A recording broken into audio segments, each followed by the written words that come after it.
Well, I'm producing this video for people who want a divorce. You're thinking, I mean, that's where your brain is right now, is thinking about divorce. Now, let me say, there are some issues that are grounds for divorce. Unfortunately, there are times that divorce really is something that's necessary. When you're dealing with serial adultery, that certainly is grounds for divorce. Abuse, obviously, if you're being abused mentally, emotionally, physically, and your spouse won't stop. I don't mean just suffering, because we all suffer in marriage. I'm talking about you're being damaged and your spouse won't stop. If they will not get help, that's grounds for divorce, and can be abandonment, if your spouse abandons you, obviously, but also addictions.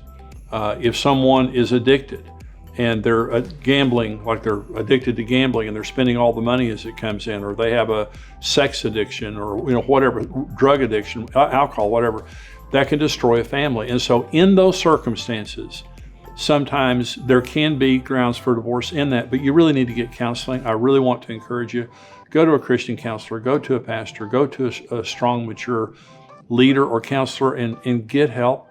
Ask them to help you navigate this, because you're hurting.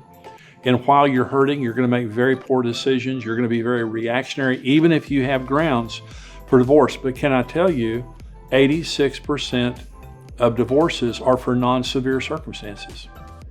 You just get in a bad way. The devil is real, and the devil gets in your head and he begins to tell you it's never going to change. It's always going to be this bad.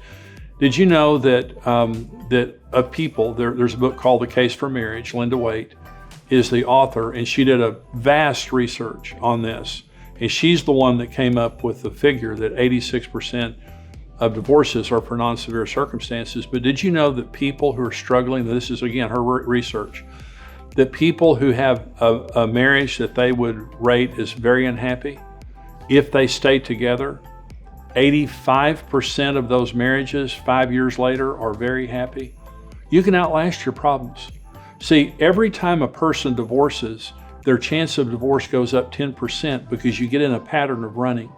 Rather than solving your problems, you run. Now again, if you're being cheated on, if you're being abused, if there's something bad going on in your marriage, you might have reason for divorce. But even then, you need someone to help you guide it through it. Now, we have coaches here at Marriage Today, and the information is there on your screen.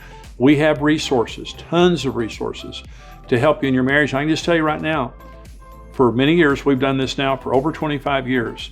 We've had millions of marriages saved just by reading our books, listening to our materials, go on YouTube, go on our YouTube channel, all the resources that we have, marriagetoday.com.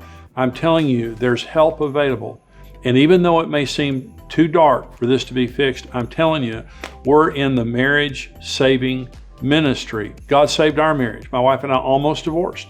We were on the brink of divorce. And now we're very happily married, been married 47 years. I'm so glad that we didn't throw in the towel back then. So if you're in a severe circumstance, please get help. I feel very bad for you, very sorry for you, and you very well might need to get out of your marriage. If you're in a difficult circumstance and it maybe just seems hopeless, don't throw in the towel. Give God a chance. Call our coaches, get some of our resources, go on our YouTube channel, and I believe that God can save your marriage. God bless you.